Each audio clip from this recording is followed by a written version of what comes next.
Welcome to this episode of the Smart Leaders Sell podcast. I'm Jessica Lorimer, sales coach and leadership expert, and I am taking a breath after the amazing challenge last week. So as you guys know, I have promised a blow-by-blow, down-low episode where we'll be kind of digging into what exactly I did to produce the challenge, what we did in terms of outcomes and statistics and performance and everything like that. But I'm going to be honest, I have recorded this episode midway through the challenge. So it's still going on at the moment. So I haven't got all of the stats yet. And I don't want to give you guys false metrics or metrics that aren't ready because they just won't be helpful. So stay tuned for that episode. It will be out next week. I'm just waiting to collate all of the results and make sure that we're good to go. But in more important news, by the time this episode is published, we will have made sure that we've counted up all the points. So the points will all be counted on Friday. So by the time you hear this on Monday, the winner of the Sales in for Summer challenge will be announced in the show notes. So if you don't normally read the show notes, make sure that you go and read them today because you will be able to see who won the challenge. Just realized how enthusiastic I was about that. So if you are the winner, all you need to do is drop me an email to jessica@jessicalorimer.com. And that will be in the show notes as well. And you can email me and collect your prize. So super, super excited. If it is you, I cannot wait. The prize will also be written in the show notes. You'll all get to see that. So where are we? Well, this week, I want to talk about change because there are a few things that I've changed in my business recently, and there are reasons why I've changed those things. And I want to talk to you specifically about change when it comes to sales. So as some of you might have heard, if you participated in the challenge last week, today is the final day to get access to my signature program, Cash Creation, which is a 6 weeks long live program that starts in September that helps you make as much money as possible in a 6-week period. So you use custom templates from my business, you use proven sales strategies from my business that have worked in obviously my business and 16 other industries. And today is the final day to get the early bird offer on that. Again, if you want more details on it, sales pages in the show notes, you can go and check it out. But why am I talking about change when it comes to announcing this cash creation program? Well, there are a couple of reasons. One is that I see people who are stuck with creating cash all the time. And honestly, there are a few reasons why they're stuck. And generally, they're not the ones that you expect. So that's what I want to run through today is what are the reasons that you're really stuck when it comes to creating cash? What are the ways that you can actually turn around and help yourself, help your business this summer? And how can you monetize when maybe you're not making the money that you want at the moment, or you're going through feast or famine, or you've got a big financial goal to hit, because let's face it, we all have big financial goals.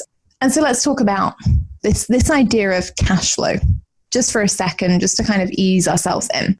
So cash flow is a funny thing. And when I was working in corporate, people used to talk about cash flow on the P&L all the time. And they'd be like, oh, yeah, you've got to watch the cash flow, like what's coming in, what's going out. And I didn't really think about it because it was somebody else's job to think about it. And it wasn't until I started up my own business and I started seeing all these things that I wanted to buy that I really considered this idea of cash flow as being paramount. And it's embarrassing for me to admit because I preach financial awareness. I think that everybody should be very responsible with their money. I think that you should always be looking at the ROI that you're making, et cetera, et cetera, et cetera. But when I started in this world, I didn't start as being somebody who was financially savvy. I started as being somebody who was used to having a 6-figure salary. I was used to being able to buy what I wanted. I didn't really have to worry about finances. And then I went from all of that financial security and stability and being able to, spend my money on whatever I wanted and into kind of not austerity, but really having this tight awareness of what my cash flow actually looked like. Now, the thing is, when it comes to cash flow, sometimes cash flow is steady and it's easy to predict, it's easy to create. And that's generally when your business is at a point where you are confident in your marketing strategy, you're confident in your sales strategy, and you know that whatever you do is going to be income generating. But for some people, that takes a while to figure out. And I was, one of those people for about 3 months, the first 3 months of my business, I was like, oh, and it was like I'd forgotten everything I'd ever learned about sales because suddenly it was my business I was having to sell. And I was dealing with all these issues around confidence, around being a small brand, forgetting all my KPIs, forgetting what was going to be key for me to do each day in terms of activities to make sure I generated the revenue. There were just lots of things that were coming into play. And so for 3 months, I really found it difficult. And then I realized that there were all these things that I needed to do. I needed to buy an email autoresponder. I needed to, spend money on a website. I needed to work out how to get money for hiring people, but also to pay myself. That was kind of a big deal. My bank manager needed me to make money. And, there were lots of things going on. And I quickly worked out that I needed to do something that in corporate, we would call cash injections. And so I looked at, okay, well, how can I bring the maximum amount of money into my business right now with what I have? Because when I started out as a business owner and I was going through this period of austerity, I didn't have the money to spend on tons of Facebook ads. Before I delved into the world of funnels, I was making my money in the world of one-to-one coaching and small group programs. So actually in terms of revenue, cash flow was really key to me. And I didn't want to be one of these people that was in that feast or famine cycle because it was so difficult. Once you're in feast or famine, it was so difficult to change that. And I didn't want to be stuck there. I didn't want to be limited to what I could do.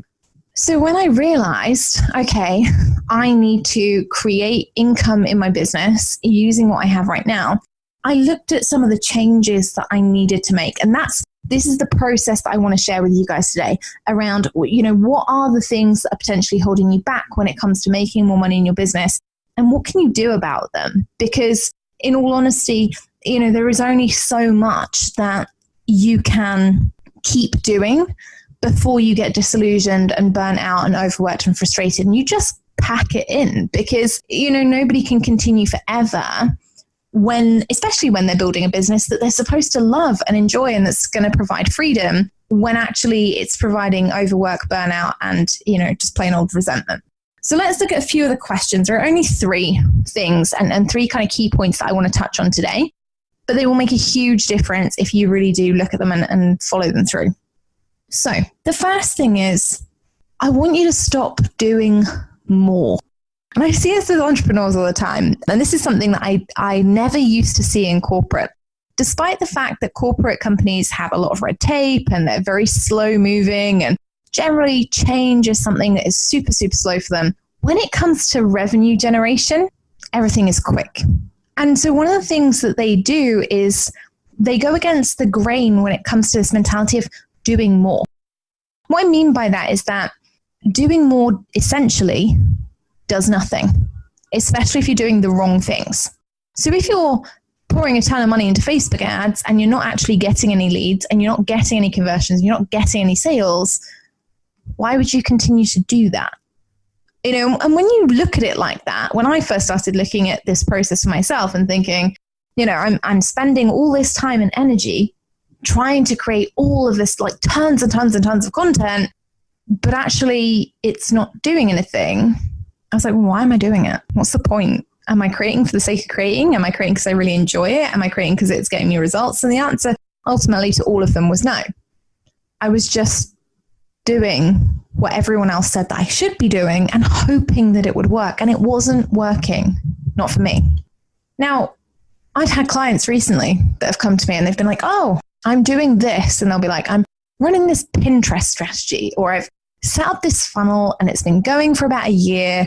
And I'm like, okay, cool. And how's that going for you? And they're like, well, it's not really working. And when we clarify what does not working look like, it means like not working, like not at all working. Like it's not bringing me anything, not one single bean. And I say, okay, so what do you want to change? And they go, nothing. I want to keep doing that. And I'm like, okay, why? Because, if it's not working and it's not bringing you anything and it's not doing what you want, like, why are we continuing to do this? It would literally be like having someone hit you in the face with a shovel every day and being like, no, it's cool. Please do it again. You don't like it. It hurts, but keep going. And people always say to me, but if I stop, what will happen? change is scary. Change really is scary. But in order to look at how your business is performing, in order to make more sales, it's not about doing more. It's not about, okay, I'm gonna spend every hour on Facebook instead of just one, because 1 hour is getting me nothing. But 23, now that might get me 1 lead or 2. Obviously, that's me being a bit facetious, but it's true, right? Unless something is already producing results, just because you do more of it doesn't mean that it's going to work any better. So that's point 1. What are you doing more of that actually is not working for you? Because you need to let go of that.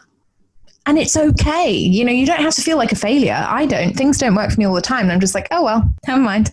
And in fact, when you see the kind of download episode about the challenge and the stats that we had and the work that went in and the things that we tried that did work and the things that we tried that didn't work, you'll understand, I don't see it as a personal failure when things don't work. I just go, okay, cool. Well, my audience weren't jazzed by that. Whatever.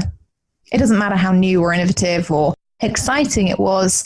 If it doesn't work, it doesn't work. And there's not really a lot I can do about that, because testing and tweaking only really works on things that already have some ability to produce a positive result. So if you've been going at something for ages and really it's not producing anything, what's the point? I had a client who's actually been on the podcast recently, the lovely Julie Dennis. You can find access to her episode in the show notes, where we talked about her journey. And one of the things that she'd had was a Facebook group for like a year. And she'd been going in there and she'd been doing what everyone said, trying to engage them. She was giving them free content, giving them tons of value, and they just weren't buying. And so when she came to me in the December and she was like, look, this is last chance saloon for my business. I want to take Christmas off and then I want to get to work in January and it's got to work or I'm going to go back and get a job. I was like, okay, cool. So what's not working right now? And she was like, my Facebook group, nobody buys from there. And I said, okay, so shall we get rid of it? And Julie was great. She had that initial moment of, I don't like this. I've built up all these people. I've got all these people sat there and people tell me I should be able to make money from them, but they're not buying. And instead of focusing on that, she was like, okay, cool. What's the opportunity elsewhere? And so we looked elsewhere and we got her a great LinkedIn strategy. And in July of this year, so July 2018, she made more in 1 month than she made in all of Q4 in 2017. Powerful. Change is scary, but it's powerful. So for you, it's about looking at what are you doing that you feel like you should be doing more of to get results, but actually isn't getting you anywhere. And are you considering change? When it comes to your sales strategy, you've always got to be open to change. And if you're not open to change, or if you're not open to looking at something with proven results, or if you're not open to being flexible or adapting when it comes to your sales process, your business will die. There is no doubt about it. There is no collect 200 pounds when you pass go. Your business will die. Look at Blockbusters, one of the biggest examples in recent years. Look at Toys R Us. Look at all the companies that Amazon has pretty much swallowed.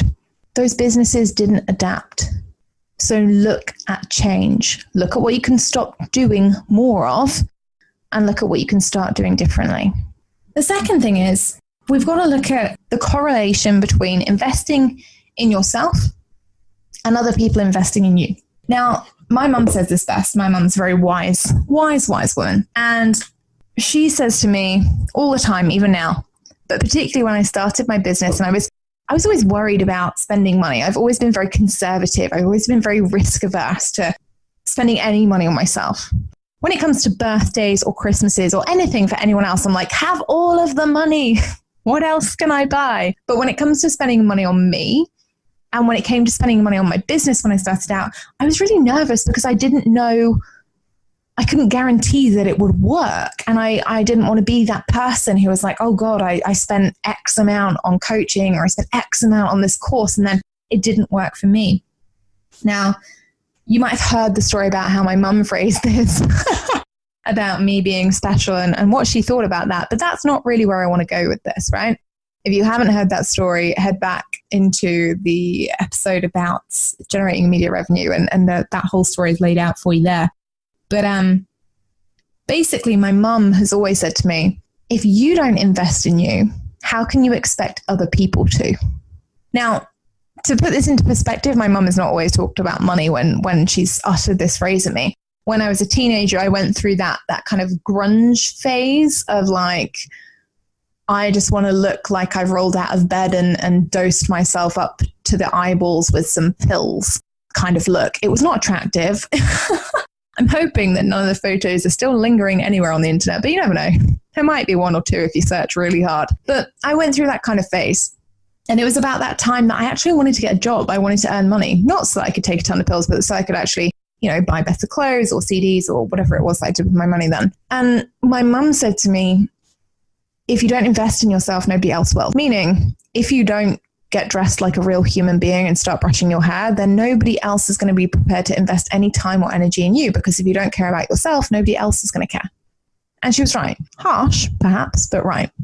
And that kind of message from her has continued through my adult life, right through from when I was making decisions about university to when I was making decisions about what clothes I should buy for work. My mum is a big fan of buy cheap, buy twice. So I was the only graduate who turned up looking like a 40-year-old woman in a TM Lewin suit or something. But by the by, when it comes to investment, you cannot expect other people to invest in you if you will not.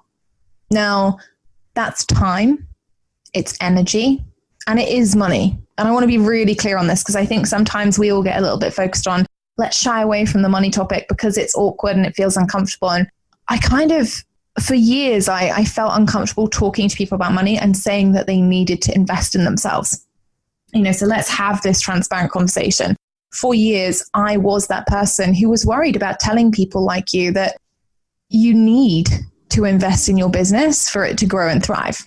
Because I felt like if I said that, people would not like me, that they think I was like money grabbing or feel like I was just trying to push them something. But the reality is, I don't really care if you invest with me or whether you invest with somebody else or whether you invest something completely different. I care that you bother to invest, because if you don't, again, your business will die. Like this is not, I guess the point of this episode is not for me to terrify you and being like, oh my God, Jess says that everything will kill my business. But it's to put into perspective, like how serious this is and how serious I am about this. Without investment of time, money, and energy, your business cannot thrive. So at different levels of your business, you might have to invest different things. At the beginning of my business, I had zero money, but a ton of time. So I invested my time wisely. I invested my time on always doing sales generating activities first. And I still do that. As my business grew, I could invest money and I could invest money in software to make things easier or a team to make things easier. And so, as time went by, my expenses went up, but my time commitment came down, meaning that I had more free time, more freedom to do what I wanted. So let's be clear that the correlation between investing in yourself and other people investing in you or expecting other people to invest in you is that it's a parallel. You cannot expect other people to do what you will not. And that's the key point here. I see it so often where people make this a kind of scarcity marketing tack. And they're like, oh, well, if you won't spend 30 grand on being coached, then you just got a money mindset problem. And I'm like, no, you've probably got a cash flow problem because 30 grand is not a small chunk of change. But the other thing is, you can't expect other people to be investing premium prices in you if you're not prepared to invest in premium products or services to help you get where you want to be. So what I mean by that is, if you're expecting people to pay you, I don't know, £3,000 a month to manage your social media so that or to manage their social media so it looks amazing, so they get more sales, they get more leads, but they head over to, your website and the graphics look like they're made by a 5-year-old who's got a penchant for, abstract art and flicking paint across a canvas, it's not going to instill faith in them. It's going to be a little bit of a shock, kind of like, oh my God, please tell me that Miniature Picasso is not going to be doing my social media graphics because this is not going to work. Investing is important, and it's important to recognize what should you be investing in. If it's that you have a lead generation problem, go invest in something that's going to help you get more leads or spend more time getting more leads. If it's you have a sales problem, go and invest in a sales program. Cash creation is open. You have access to the early bird for about, I don't know, at this point, 16 more hours by the time this podcast episode launches. Midnight on Monday. There are lots of things out there that can help you. But don't be fooled into thinking that investing purely time or purely energy or purely money is enough, because it's not. You have to invest all three. You know, when we talk about our clients, everyone says, I want the client who's the action taker, not I want the client who's going to pay the most. And ideally, we'd like both, right? We'd like the client who will pay us the most and be the action taker and get the great results. Why? Because they'll be the greatest case study. Yeah? They'll be the person who actually gets results. They'll be the person who actually achieves something. That goes for you too. And to be clear, this is not about you going out and finding the most expensive solution to your current big problem. It's about you finding the solution that's actually going to work and the budget that matches yours. So there's no point in going out there and finding a 15 grand program if you can't pay 15 grand. There just isn't a point, you know, because it puts you under more financial stress than it's worth. If all you can afford is £30 a month, find something that's going to fit £30 a month to just get you to that next step. And it might not solve all your problems. Okay, let's be honest. It might not solve every problem you have, or you might be required to do some extra work because the solution might require you to be more self-motivated or take more action on your own or whatever. But if you do the work, if you invest the time and the energy as well as the money, suddenly you get results. Okay, so draw that parallel for you. Am I investing in my big problem right now, or am I investing in solving my big problem right now in terms of time, money, and energy? Or if I'm really transparent with myself, am I expecting other people to invest in me when all I'm doing is sitting on Facebook or sitting on Instagram, posting images, going and participating in everyone else's free stuff, and then never, ever, ever paying for anything or spending any more time than is required? Am I just doing the minimum viable to kind of look like I have a business? And I don't want to be harsh. Like, I don't want that to sound harsh. It does, but it's said with all the respect that I can possibly muster, because again, to change, we have to recognize what the problem is. And in all honesty, we've all been there. We've all been the person who sat on Facebook for 9 hours a day hoping they're going to get a client, right? We've all done it. But if it's not working for you, we have to change it. Okay, so that's the second point. Where's that investment coming from for you? What does it actually look like? Do you need to invest in solving a problem? And if you do, just do it. Don't wait 6 months. Don't wait until the person opens up the program next time. Don't sit on the fence. Because honestly, I can tell you that if you sit on the fence once, it's very, very unlikely that you'll ever get off the fence in order to do it. And you're going to watch everyone else get good results or skyrocket or whatever, and you're not, because you wouldn't invest. And that's going to be reflected in your results, but also in terms of your sales, because your clients will never see you investing anything. And so they'll be like, right, okay, well, if you don't take the energy or the time or the money to go and invest in you and your skills and the stuff that you're bringing to the table for me, can I really be confident that I should? Okay.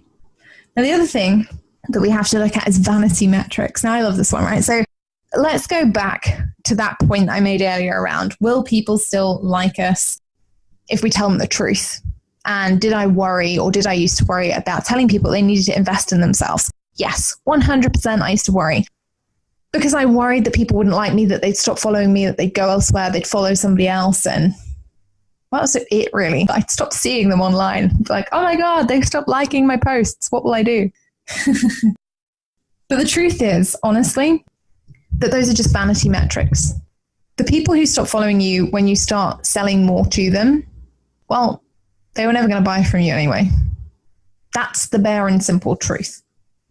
If they leave because you asked them to pay you, or because you offered to solve a problem for them and it wasn't yet another free thing, are they really the action taker client? Are they really going to be the person who's going to dive right in, do everything that they can, do what it takes, invest at the right level for them, get the results, invest the time? No, they're just a vanity metric. They're a vanity metric that makes you feel better, because when they hit like on your post, or when they comment with, yeah, I'm a hell yes, They give you that dopamine hit of, oh, wow, someone liked my stuff. This is awesome. And honestly, I used to crave those hits. I found it really validating when people would consume my content and be like, yeah, Jess, woo. And to a certain degree, I still do, right? We're all human. I wouldn't be normal if I was like, no, I hate it when people comment on my stuff. I hate it when people tell me they like me. Of course I love it. I love knowing that people are getting a lot from the value that I'm adding. Do I love it more when someone emails me and says, hey, Jess, I took action on that podcast episode last week and this is what happened? 100%. Because instead of just consuming, they implemented. And this is the key thing. We worry all the time that people won't like us for telling them the truth. But yet in this online world, we're all about being unapologetic and sharing our truth and being fierce and all this stuff. But we worry about being penalized every time we do it. And the reality is that when it comes to sales, a lot of us don't sell as often as we should because we're like, oh, someone's going to judge us. Someone will think we're money hungry. Someone will think we're money grabbing. Someone will think we're mean. Someone will think we're just sleazy or pushy or salesy or whatever. The fact is, people are going to judge you anyway. So you may as well do the thing. And then whoever judges you, just go, okay, cool, bye. That's cool. Follow someone else who won't sell to you. Follow someone else who isn't going to solve your problem. That's fine too. Be okay with letting people go. Be okay with the fact that when you start selling, your vanity metrics, like your Facebook group numbers or your email list numbers or whatever, they might go down. But guess what? Your bank numbers will go up. And when those numbers go up, you actually start making a genuine impact on the world. Which brings us on to the next point, which is about investment and why you can't do the work for free. So for me, investment equals implementation. I run a lot of free stuff, okay? I run challenges, I run webinars, I produce blog content, I have a podcast, obviously. I go out, I've made vlogs in the past, I've done free checklists, I've done all this kind of stuff. Do you know the percentage of people who've actually actioned the free content that I've put out there? Less than 1%. Now, that might be people that just haven't emailed me. There might be thousands of people out there who are like, actually, Jess, I have done loads with your free content. I'm now a multimillionaire. And they just haven't emailed me yet to let me know, but I doubt it. It's less than 1% of people that email me and say, hey, I listened to your podcast episode this week and this is what I did as a result. Hey, I watched your latest webinar and I got this from it and this is what happened afterwards. Less than 1%. And do you know what? It doesn't mean that people are bad. It doesn't mean that everyone who participates in free stuff is a bad person, or that they're not invested. It means that they're invested at that time for as long as it holds their attention. How many times have you done a free challenge and you've not completed it till the end? Because let's face it, it got to day 3, it got a little bit tough, you got bored, you dropped out. You might have even done that last week on the challenge. That's okay. I'm not judging you because at the end of the day, I'm fine. My business is still doing okay. I'm still sat here like, well, life's good. Going on holiday, doing my thing, sat here in the sun, drinking Aperol spritzers. Free has a much higher cost than money because free indicates that you have to give a lot of time and you have to give a lot of energy because you don't have to give any money. And you can never get time back. You can never get energy back. So when you spend all this time like consuming free content, and just consuming, so you're just reading all the ebooks, or you're just reading all the blogs, or you're just watching every single Facebook Live that every single coach who teaches about, marketing is doing, you're a consumer. You're spending all your time that you can't get back on consuming. So all of your energy is spent on constant adrenaline. Oh my God, I have to say hello to this person on their Facebook Live. Oh my God, I have to go and read this blog. Instead of intentional result generation. I'm an avid podcast fan, but I only listen to about 3 podcasts. But every week I tune in. I'm like, I have to listen to that person's episode because every week I know that they'll have something that I can take away, a golden nugget. I'll be like, right, I'm going to implement that this week, or I'm going to try that this week. Other content that I consume, barely anything. You know, I don't subscribe to thousands of newsletters for that very reason, because actually the energy that I spend on consuming that isn't just about the energy that I'm spending on consuming it. It's about, oh my God, does that person have better marketing than I do? Do they have better graphics than I do? Shit, they're teaching sales too. Oh my God, are they doing better than I am? Do they have more clients than I do? Oh my God. It's that panic. And that doesn't do anyone any good. You know, so when we look at why do we have to charge people, why can't we do this work for free? Well, honestly, not even charities do the work for free. People are paid to work in charities. People are paid to be CEOs and CFOs and even work in charity shops. They're paid to be there.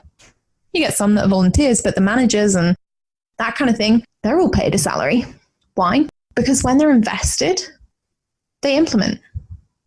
They want something to succeed. And it's the same for your clients. So, you know, in terms of wanting to save the world for free, I get it. We all want to help people. And generally when you set up a business, it's because you want to help somebody overcome something. But it's also about an exchange, a fair exchange. And some of the more spiritual among us might say that, you know, it's an energy exchange. Money is energy. Personally, I don't feel that way because I'm not massively spiritual. But I do believe that both parties have to be invested in order to get results. So it's one of the reasons that weight loss groups work so well. So things like Weight Watchers or Slimming World, because the person is effectively paying to go and be weighed in public in front of a bunch of people. Every week they show up and they've done their best to try and lose weight because they've invested in the process. They've invested in something. Equally, the company who is getting paid, in this case, Slimming World or Weight Watchers, is invested in getting the people results. Maybe not too quickly because they want them to keep going back, but they're invested in getting them results because they're being paid. Yeah. So this is what you've got to think about. It's not about holding your head high when it comes to sales and going, well, that's okay. I'm not getting paid, but I'm helping people. Well, yeah, you're helping everyone but yourself. And in all honesty, you're not helping those people. Not selling to them is not helping them. It's simply giving them a false belief or a false perception that they can get everything that they need for free. And that isn't true. You will get the rare percentage of people like that, less than 1% of people who listen to my podcasts or who read my book, who take things away and they implement and they get great results. But it is less than 1%. And you will get those. You'll get those golden nugget people and they will be phenomenal. And you'll be really grateful to have them. But that won't be everyone. And so if you continue down this path of, I just want to help people and it's okay that I'm not getting paid, you're going to find that you're overworked, you're resentful, you're burnt out very, very quickly. And that you start beating yourself up about that. Oh God, I want to get paid for stuff. Maybe I'm not as helpful as I was before. No, you are. It's just that you're waking up to the realization that you deserve money. Money is good. Money gives you freedom. It does give you the ability to make more of an impact on the world, right? Impact and income. The two are not mutually exclusive. So that's what I want you to think about today is if you're thinking about my sales process and you've been through the challenge from last week, or you're just a regular listener who's thinking, actually, yeah, my sales aren't where they want to be. I want to increase my cash flow. Start thinking about these things. You know, what are you doing that isn't working and how can you change it? You know, what is the correlation between investing in you and your audience having to invest in you? What are you expecting them to do at the moment? Are you expecting them to do the same as you're willing to do? Or are you expecting them to invest in you before you invest in yourself? Because that isn't going to work, my friend. Are you looking at vanity metrics? You know, are you worried about that? Because it's going to happen. At some point, you are going to have to start selling. At some point, somebody's going to tell you that they don't like you or they didn't appreciate it. And at some point, you're not going to care. I promise. You do not become a bad person. You do not become less likable just because you sold to somebody. It gives your audience hope. It shows them what they are supposed to do. It shows them that investment is okay. It's a good thing. Don't be afraid to sell. And then finally, you know, don't be sat there thinking or trying to justify to yourself that it's okay that you're not getting paid because you're helping people. Spiritual doesn't mean poor.